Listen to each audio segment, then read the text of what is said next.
Olá, está no ar mais um Espaço Universitário, o programa da TV Câmara São Paulo que apresenta produções audiovisuais feitas por alunos de comunicação.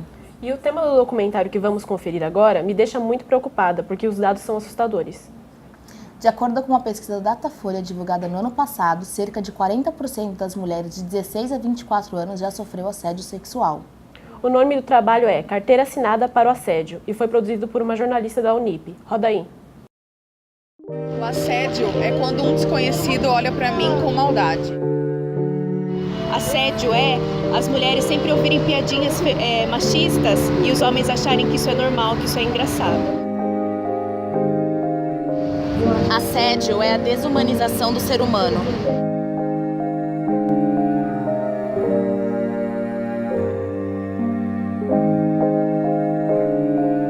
Na sociedade, em geral, a mulher tem sofrido assédio em todas as vertentes.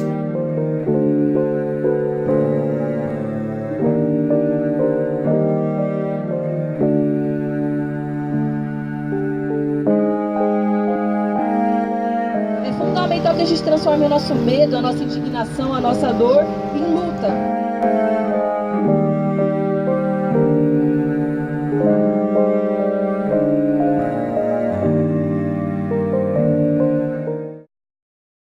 Fui assediada por candidato, por deputado, por fonte anônima. E é muito engraçado como eles veem a gente como sempre a gente tá devendo alguma coisa pro homem. E eu tava lá fazendo a cobertura de todo o evento, tirando foto, conversando com as pessoas, né? E aí, de repente, um senhor, mais ou menos uns 50, 60 anos de idade, assim, mais para 60, levantou a mão e eu fui até ele achando que ele ia dar algum depoimento ou que ele ia perguntar alguma coisa sobre o sindicato. Ele falou assim, o meu quarto é 400 e tal, eu tô te esperando lá no final do evento. No caso do Cristiano Araújo, eu fiz toda a cobertura da morte dele. E eu consegui uma fonte super quente na cidade, onde tinha sido feita a biópsia. E papo vai, papo vem sobre a pauta pelo WhatsApp. Agradeci, falei obrigada. E ele disse assim, mas é só isso?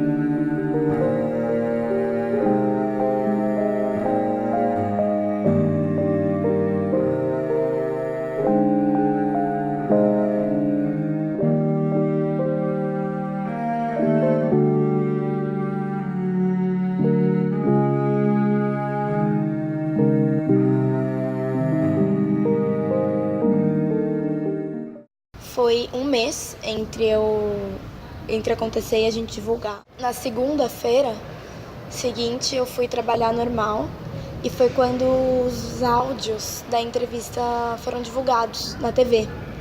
E aí foi o momento que eu me assustei, porque só quem tinha isso era eu, a empresa e a polícia. Então eu tinha certeza que não tinha vindo de mim, então de algum lugar isso saiu. E a hora que saiu eu fiquei muito assustada, porque aí eu não sabia quanto tempo ia demorar pra chegar em mim. Que era não um medo em si, porque eu sabia que eventualmente isso ia chegar, não ia ter como. Foram 2 semanas entre sair a matéria e eu ser demitida. Tenho diversos relatos de assédios morais, de coisas horríveis que eu vi, de assédios que aconteceram no trabalho e que eu não podia falar nada por causa do cargo de poder que o cara ocupava e eu que ia acabar me ferrando. Existe a questão da hierarquia, medo de ser prejudicada no trabalho, o silêncio, a falta de testemunha, né? A conivência, às vezes, de outras pessoas. Então, ela enfrenta um problema também muito grande, que é de saber que vai se prejudicar. Então, ela fica, às vezes, dentro de um dilema. Ou eu falo e saio dessa situação, ou eu aguento e fico ali, né? E a situação continua. E é uma coisa assim um pouco ególatra, né? Mas querendo ou não, eu gosto de achar que eu levantei um pouco dessa bandeira e que se alguma mulher se sentiu incentivada por causa do que eu fiz, é o suficiente para mim.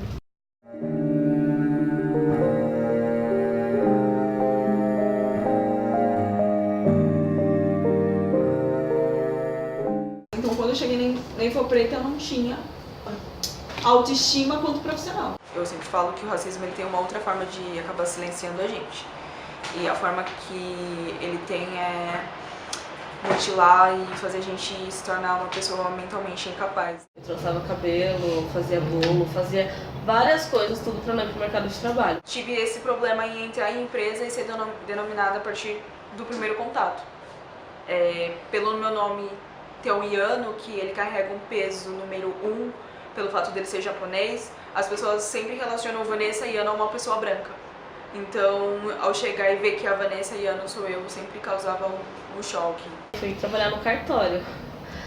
Aí todo mundo de social, cabelo liso, coque, um monte de advogado, um monte de macho branco chegando e tacando a carteira assim na minha cara. Tipo, o que você faz? Todo mundo, nossa, eu vou fazer direito, eu faço direito, não sei o quê, cartório civil, né? Todo mundo faz direito. Você faz o quê? Faço ciências sociais. Aonde? Na Federal de São Paulo, todo mundo. Nossa, como você conseguiu fazer essa faculdade? Você não paga nada? Então, você é inteligente? Não, mas você é inteligente por quê? Por que você escreve tão bem?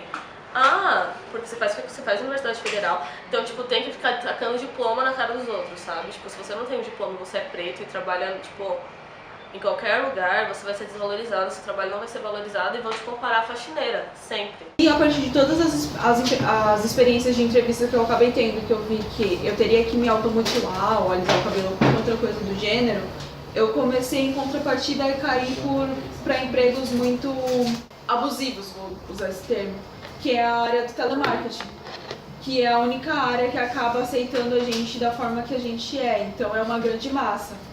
Eu falo que todo mundo que se identifica diferentão na sociedade acaba caindo nas mãos do telemarketing porque é um contato telefônico, ele não é visual. O ambiente de telemarketing ele é bem pesado, não parece, mas tem que ficar ouvindo cliente falando abobrinha. Você já tem um cansaço físico e emocional ali. Não quero nada demais, assim, eu só quero ser respeitada como mulher. Eu quero minha privacidade, eu quero não ser assediada a cada 2 minutos de um jeito diferente.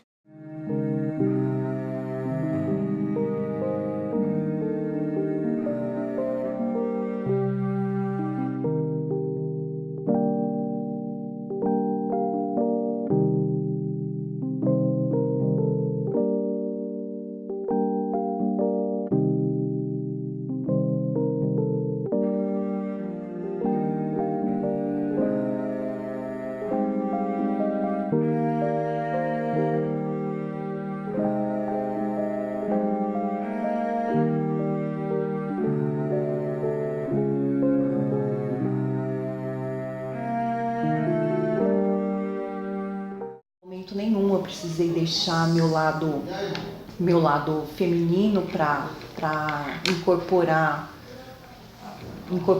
a profissão. Havíamos 2 mulheres, acho que na época 25, se não me falha a memória, 25 homens. Antes de sair para trabalhar é feita uma reunião, chamamos de preleção, aonde se decide ali, o comandante da equipe decide para onde você vai, se você vai trabalhar em viatura, se você vai trabalhar num posto. O inspetor perguntou, estou pensando em colocar ela na viatura. Então, de pronto, já os mais antigos, eu não trabalho com mulher. Vem mulher como frágil, como delicada, ou subestimam a inteligência. Tem aquela coisa, puxa, como é que eu vou ficar num posto e essa mulher que acabou de chegar vai para uma viatura trabalhar na rua? Isso é serviço de homem, né? Magra desse jeito, não aguenta a arma, não tem jeito. Você tem que ser profissional em qualquer profissão. O importante é o seu profissionalismo, não é o seu gênero.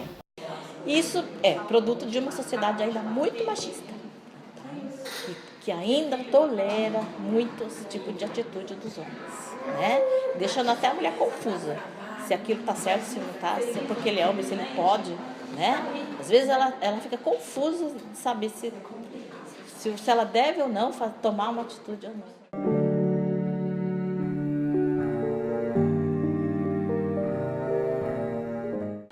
Ele tem como requisito que exista alguma ascendência hierárquica entre o investigado e a suposta vítima.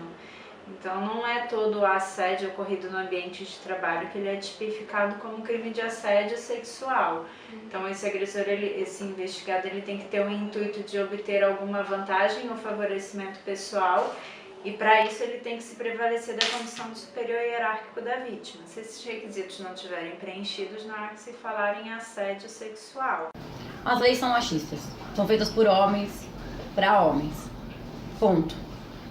O judiciário é machista, as interpretações das leis são machistas. Ou esse cara fica impune, assina lá um termo circunstanciado e sai pela porta da frente, ou ele pega de 6 a 10 anos de cadeia, que é uma pena muito severa. São criminosos diferentes, eu não posso colocar os dois no mesmo balaio. Não posso.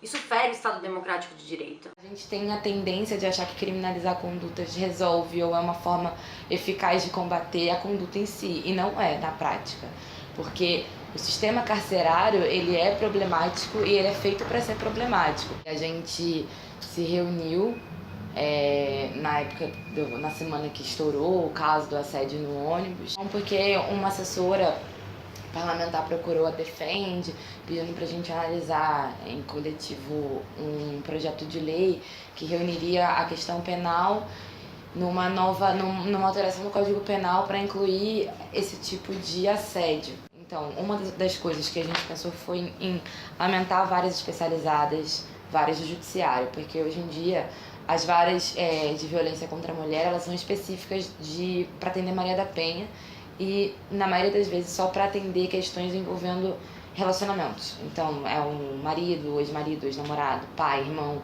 mas não necessariamente um desconhecido na rua. E na minha opinião e na opinião das minhas companheiras, você tem que especializar a vara para ela trabalhar com violência de gênero em geral, porque a violência pela própria Maria da Penha, ela não é só física, ela também pode ser psicológica, financeira, moral, sexual. E os juízes, por exemplo, se você vai processar um homem por violência psicológica hoje, ainda que ele tenha sido seu companheiro, você não consegue processar civilmente na vara especializada, você tem que ir para a vara civil. E, em geral, são juízes que não têm formação específica de gênero, então eles não têm essa sensibilidade. E aí a mulher é submetida a uma nova violência. Cadê a lei? Cadê a lei que não vai deixar dúvida de que esse cara é um criminoso e não um contraventor? Eu preciso dessa lei. Apesar do sistema punitivista não funcionar tanto, a gente quer tirar esse cara de circulação. É uma questão de redução de danos. Porque ele vai ser preso num sistema carcerário que não funciona. Ele não vai ser ressocializado. Mas esse cara vai ter que sair de circulação em algum momento, para que ele não faça novas vítimas. É o que a gente tem hoje. Não quero falar da sanidade mental desse cara, não é o ponto, porque senão a gente coloca que todos os homens são doentes, né, que fazem isso. Não, eles não são doentes, são homens se valendo de um sistema patriarcal onde ele acredita que a mulher ele é dono da mulher, que é o corpo da mulher, é dele, ele pode fazer o que ele quiser, a hora que ele quiser. Enquanto a gente viver esse sistema, a gente não consegue aferir se é uma doença, realmente, se é um problema mental. Porque tem muito machismo por trás disso. Então primeiro você limpa o machismo, pra depois ver se alguém é doente mesmo, se alguém tá com algum problema e a gente trata. Por hora, precisamos de um sistema de leis bem aplicadas e que vão de encontro aos interesses da vítima e não do agressor.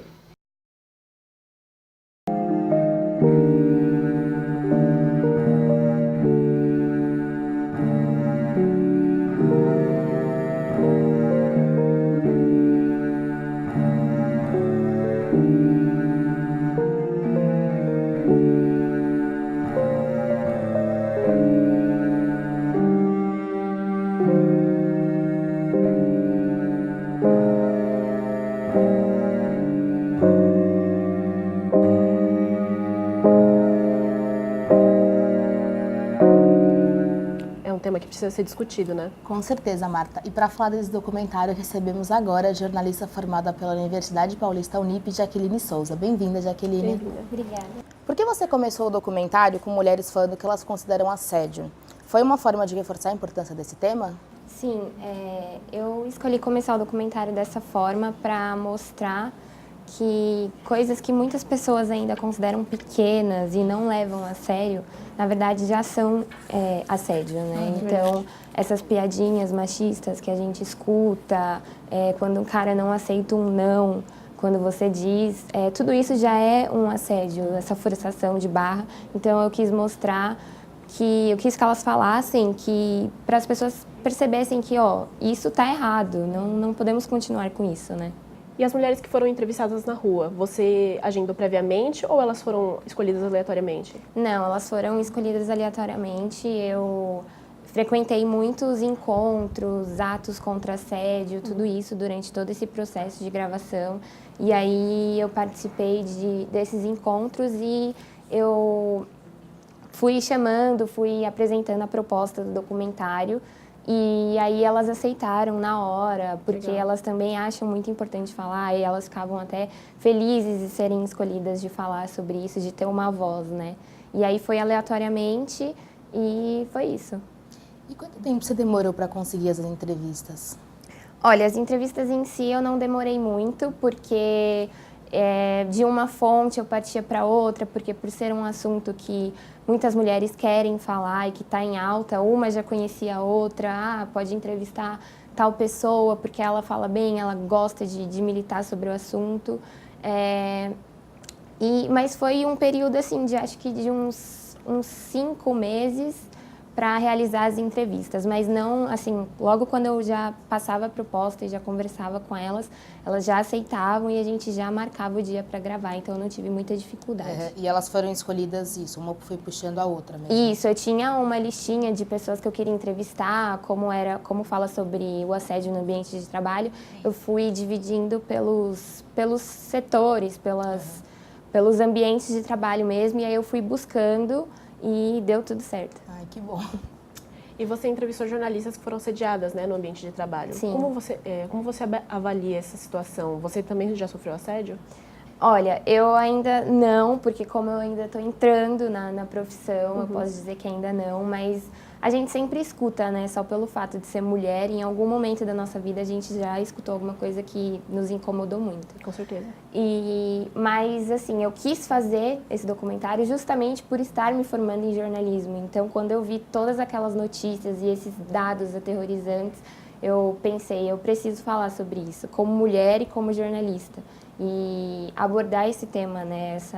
Esse sofrimento das minhas colegas de trabalho e de todas as mulheres do país. Certo. E quanto tempo durou do processo de pesquisa até a banca do TCC? Acho que foi um ano e meio, mais ou menos, que a gente começou a definir os temas e a pesquisar tudo em 2016. E aí, 2017 foi praticamente todo na prática já. Então, foi um ano e meio. Bastante tempo, né? Sim. E o seu orientador foi um professor, né? Como ele recebeu o tema? Então, eu fiquei meio receosa, né? Por você ter que falar de assédio e um homem te orientar. Às vezes ele poderia não concordar com o que eu estava falando. Mas ele não interferiu em nada. Ele realmente só fez o trabalho de orientar toda a questão audiovisual, a questão das entrevistas, dos enquadramentos, tudo isso. Mas a gente sempre tem receio, né? Na banca teve alguns comentáriozinhos de professores, tipo, ai, nossa, que legal, seu TCC ficou tão bom que depois eu fui lavar a louça. Tipo, não, sabe? E eu lá no maior nervosismo, tendo que apresentar e o comentário ser esse, assim, E ouvindo essas piadinhas, né? Sim, mas passou e o que importa é que eles avaliaram e não teve nenhuma interferência de nenhum homem, assim, nada. E suas expectativas foram atingidas com esse trabalho? Sim, com certeza. Eu gostei muito do resultado, principalmente porque foi um TCC individual, né? E não é tão simples fazer um documentário individual. Eu tive algumas ajudas, mas, assim, na hora de apresentar e de defender os seus argumentos e o seu trabalho, era completamente sozinha. Então, você tinha que produzir, pensar, pautar tudo e ainda estar lá firme para defender os seus ideais, assim, e o porquê você fez tudo isso. Então, eu atingi, eu fiquei muito feliz com os resultados. Bom, Jaqueline, muito obrigada pela participação. Infelizmente, nosso tempo está chegando ao fim. Você quer deixar algum contato? Deixar o meu e-mail, o jaque_souza745@hotmail.com. Tá bom, obrigada. Obrigada. Bom, agora nós vamos para um rápido intervalo e no segundo bloco tem um trabalho muito bacana sobre a influência do rock no bairro da Pompeia. Até já!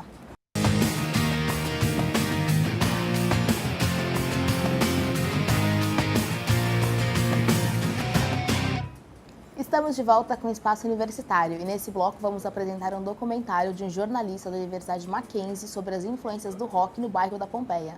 Roda aí, Os Acordes da Pompeia, um documentário sobre o cenário do rock no bairro paulistano.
Comecei a correr atrás de rock, eu escutava rock na rádio, trabalhava com rock, me interessava de ver os programas, até montar a banda, né? Aí quando a gente montou a banda, tinha todo um movimento na Pompeia, onde já tinha os Mutantes, já eram amigos da gente, a gente frequentava a casa deles, do Sérgio e do Arnaldo, e do Cláudio César, que era o irmão mais velho deles, que mexia fazia instrumentos, fazia amplificadores, né? A gente foi cliente dele.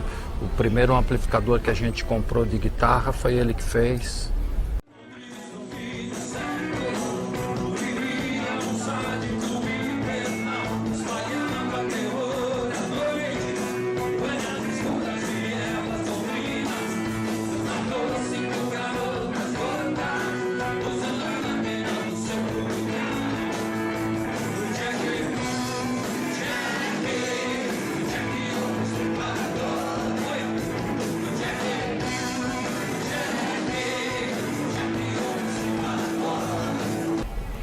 Tinha bairros que eram até muito mais populosos que a Pompeia e não tinham bandas de rock. Se você imaginar que no começo dos anos 70, as 4 grandes bandas de rock que excursionavam pelo país, uma era do Rio, que era o Terço, as outras 3 eram de São Paulo, da Pompeia, que eram os Mutantes, o Made in Brasil, e a Rita Lee, quando saiu dos Mutantes, ela montou o Tutti Frutti com músicos da Pompeia.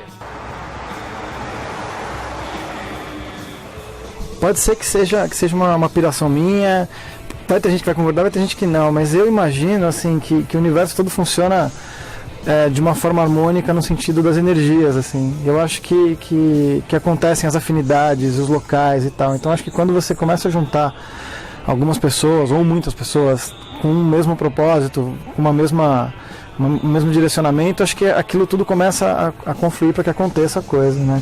E nos anos 70, nos anos 60, né, mais atrás, aconteceu isso aqui na Pompeia, né? Você tinha muita gente fazendo a mesma coisa, tinha essa galera toda das antigas aí, né, fazendo, por conta da época toda, né, eu acho que tudo isso contribuiu para que a Pompeia virasse o que ela é hoje, né, nesse sentido, assim.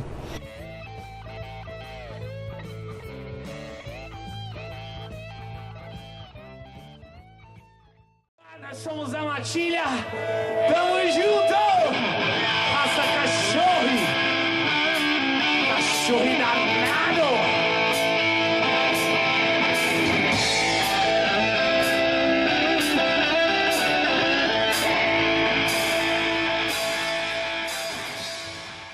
A ideia sempre foi compor em português, e a gente sempre pegou as referências do bairro ali, por ser uma questão de... Puta, sei lá, a gente pode continuar uma história aí que é meio esquecida. E a gente gostava, meio que em comum, a gente sabia dessa história e achava da hora, sabe? Conhecer o Índio Brasil e Tutti Frutti, Mutantes, e a gente falou, puta, vamos nessa onda. Ao mesmo tempo que a gente também gostava muito de Velhas Virgens e Matanza, né? Então meio que o começo da banda foi 100% voltada pro rock nacional e pegando essas bandas mais raiz, assim, né? Que a gente pegava lá dos anos 70, ou que tinham referências nisso, né?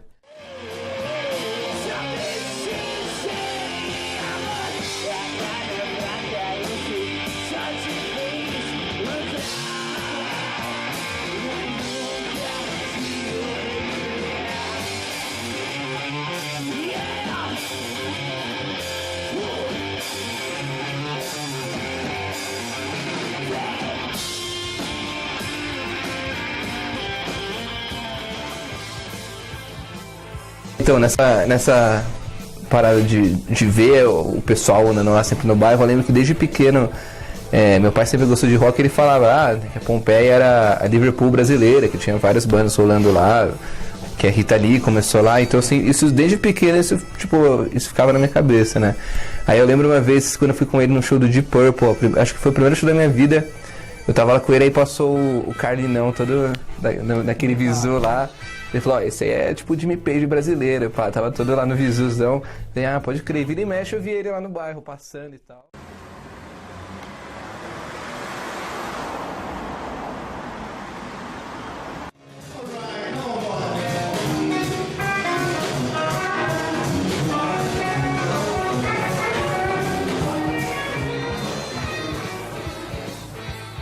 Mas com a Pompeia, vamos dizer, e tem o vínculo lá das primeiras bandas. Mas da Pompeia foi a coisa mais, foi a coisa mais profissional, foi quando eu me tornei profissional, músico mesmo, viver de música profissional, então eu criei um vínculo com as pessoas, com o bairro mesmo. Então é um bairro que eu gosto pra caramba, eu gosto, eu gosto, saio daqui, conheço muita gente.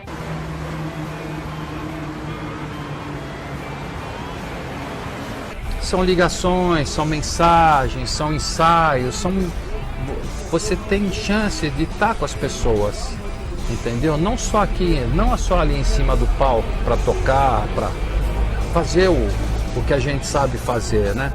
A festa não é só na hora do palco, a festa é todo esse envolvimento, ligações, visitas, ensaios, né? Isso que é legal.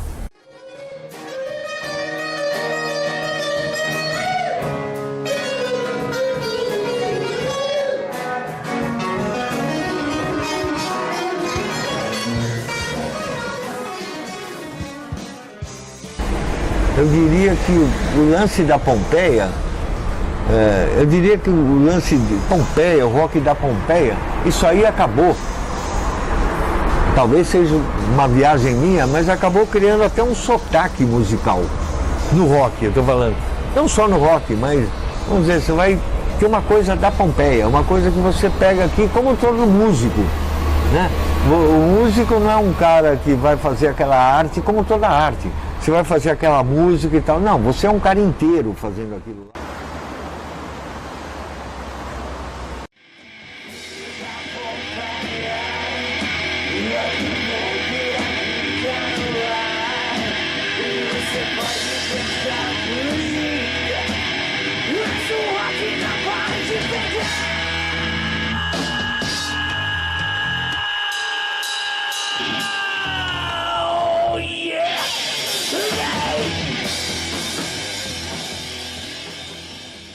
Então, o Filho da Pompeia com certeza é o som que marca a raiz da banda, ele nunca vai sair do repertório assim, e eu acho até porque ele é a música do primeiro álbum que ela mais fala com o que a gente tem feito hoje, assim, que é mais pesado, e é legal que a gente sempre fala, meio que a vibe que rola quando a gente toca ela é bem nessa de, tipo, mano, nostálgica do começo da banda, né? Então é com certeza uma parada que nunca vai sair, e com certeza ainda no futuro a gente quer fazer alguma homenagem ainda maior, sei lá, não sei, tipo, gravar uma parada lá, ou gravar um tributo às bandas de lá, assim, com certeza a gente nunca vai deixar isso de lado, e mais cedo ou mais tarde vai estar sempre revivendo isso de alguma forma, né?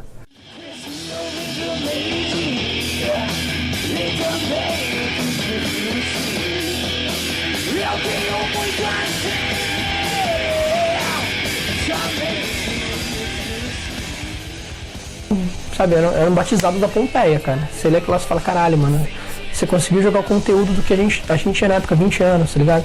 20 anos de conhecimento nosso, tá ligado? Ali naquela letra, cara. Todos os nomes citados ali é 100% Pompeia, cara. É a vida do cara, quem ele tipo, trombava, batia o olho, mas não conhecia, sabe? Tudo que a gente tinha de tirar a cabeça de conhecimento, bagagem, cara.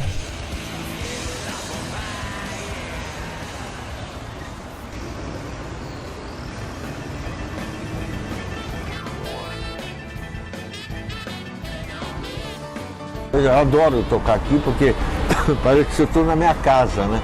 No quintal da minha casa tocando. Você parece que está tocando na casa da sua sogra, né? Família. Então eu acho barato. Você sobe no palco, sabe que é sempre barato. Você vai tocar, puta, toco com mau gosto, mau prazer mesmo. Então, puta, é isso, né? Eu acho que o lance do bairro é uma coisa.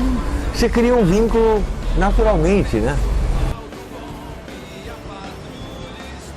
Não é pouca coisa você ter tido os Mutantes formando lá, os Made in Brasil formando lá, entendeu? Não é pouca coisa isso.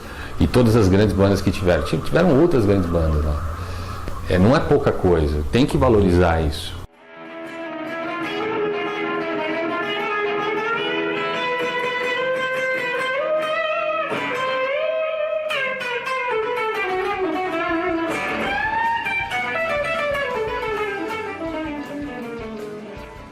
Vai ter que ter uma vontade política de ter um investimento em cultura. E não é um investimento caro, é muito mais uma vontade do que investir, né? Então, por exemplo, criar, tem a feirinha da Pompeia, legal, mas podia ter um festival mais forte, podia ter uma coisa que... exposições, entendeu? Que vislumbrassem um pouquinho a identidade do bairro cultural, a identidade artística, entendeu? Olha, eu posso estar errado, mas eu acho que não morre não.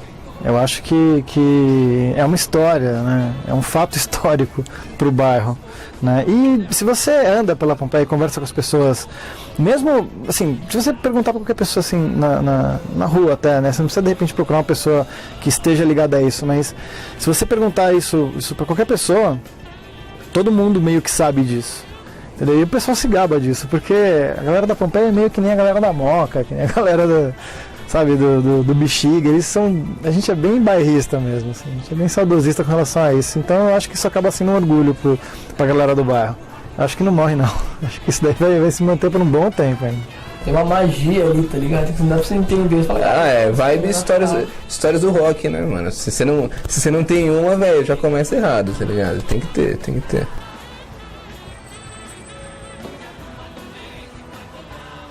A gente fez questão, a gente batalhou para dar o pontapé inicial dessa turnê no Sesc Pompeia, por esse elo, por essa ligação, por ser do bairro, por ser um lugar que a gente ensaiava, nos foi oferecido na época, a gente ensaiou, e um lugar que a gente chegou até a tocar antes de inaugurar oficialmente. Cara, a Pompeia pra gente sempre foi essencial, assim, é a identidade da Matilha, cara. Se a Matilha tivesse uma digital ali, tipo, seria a impressão da Pompeia, cara. A gente cresceu lá, a gente vive lá, a gente respira aquilo, né, cara? Todo dia a gente tá em contato com o bairro, seja de passagem, tipo a pé, de busão, de carro, ou seja, conversando com alguém de lá, sabe? A gente sempre tem a Pompeia na rotina. Então a Pompeia jamais vai ser deixada de canto, jamais vai ser esquecida. A gente tem até essa música Filho da Pompeia que, cara, a música do primeiro disco que a gente nunca vai tirar do set, tá ligado? Aquela música que... Exatamente, aquela música que a gente crava a bandeira assim mesmo, tipo, tamo aqui. Era a raiz da banda, assim. Eu acho que o rock nunca vai morrer. Eu sou daquela filosofia de que enquanto tiver um moleque tocando numa garagem sozinho, o rock ainda existe.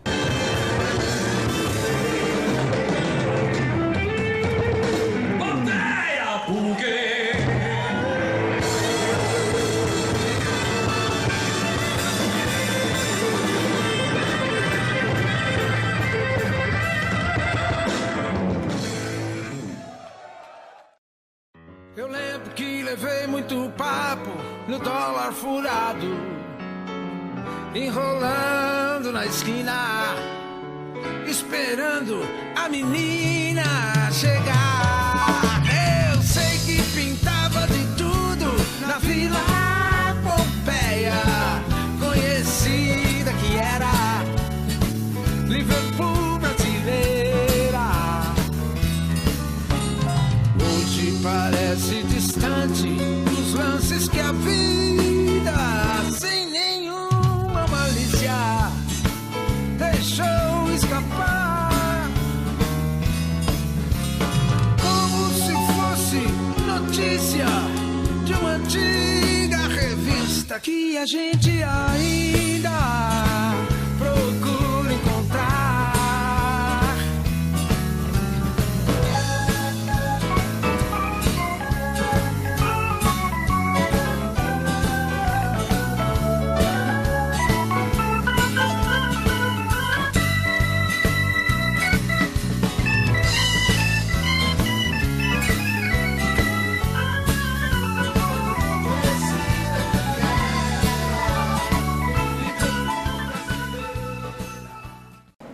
Bem legal, né, Marta? Muito bacana. E estamos aqui com o jornalista Lucas Valim, que é o autor desse documentário. Bem-vindo, Lucas. Eu que agradeço. Como você chegou a esse tema, Lucas? Você é morador da região? Não, na verdade eu não sou morador da região. Acabei criando um vínculo bem legal com a região por estar lá, indo filmar e tudo mais, mas eu não moro por ali. Moro bem longe, aliás, em Santo André. E acabei chegando no tema porque mais de uma paixão mesmo, que é pela música, né? Um carinho especial pelo rock. Então eu realmente queria trabalhar num tema que envolvesse música e eu queria poder contar um pouquinho dessa curiosidade, né? Desse movimento que existiu no rock brasileiro, que foi as bandas, né? Que cresceram ali na Pompeia e fizeram sucesso bem lá nos anos 70, mas que continua hoje, né? Atualmente tem algumas outras bandas que estão presentes por lá. Ainda tem um cenário lá, né? É isso, exatamente. E como que foi a escolha dos personagens? Eu fiz uma pesquisa, né, pesquisando todos os músicos que estiveram presentes lá, as principais bandas, né, então temos nomes bem importantes no cenário do rock, como os Mutantes, Tutti Frutti, Made in Brasil, e bandas mais jovens também, como a Matilha, né. Então eu fiz esse levantamento de bandas que estão presentes ali na Pompeia e depois eu fui selecionando os principais personagens, né, e que seriam importantes, né, comentar ali no documentário. Então foi basicamente isso. Então eu escolhi alguns vocalistas, tem baterista, tem baixista, enfim, cheio de personagens com várias histórias ali sobre a Pompeia. Legal. E como foi fazer o documentário sozinho? Qual função você mais gostou de fazer? Fazer o documentário sozinho foi uma tarefa bem difícil, né? Porque envolve muitas outras coisas. Tem a parte do roteiro, né? Então tem momentos da pré-produção, produção, pós-produção. Mas eu gostei bastante na parte de filmar, mas também na parte de pesquisa, né? Porque eu não tinha conhecimento sobre a Pompeia, então precisei fazer uma pesquisa bastante sobre o bairro, entender o bairro, passar a visitar o bairro.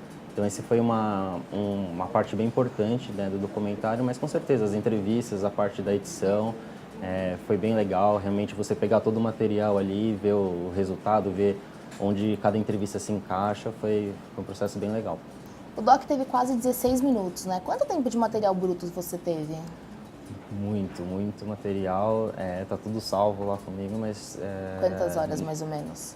Acho que teria umas quase 20 horas assim, de material, porque envolve muito show também, né? Então temos, basicamente, a maneira como eu construí meu documentário envolve imagens da Pompeia mesmo, né? Do bairro, imagens de shows também, né? Acompanhando eles tocando e tudo mais. E a parte das entrevistas. Então, tive muito material.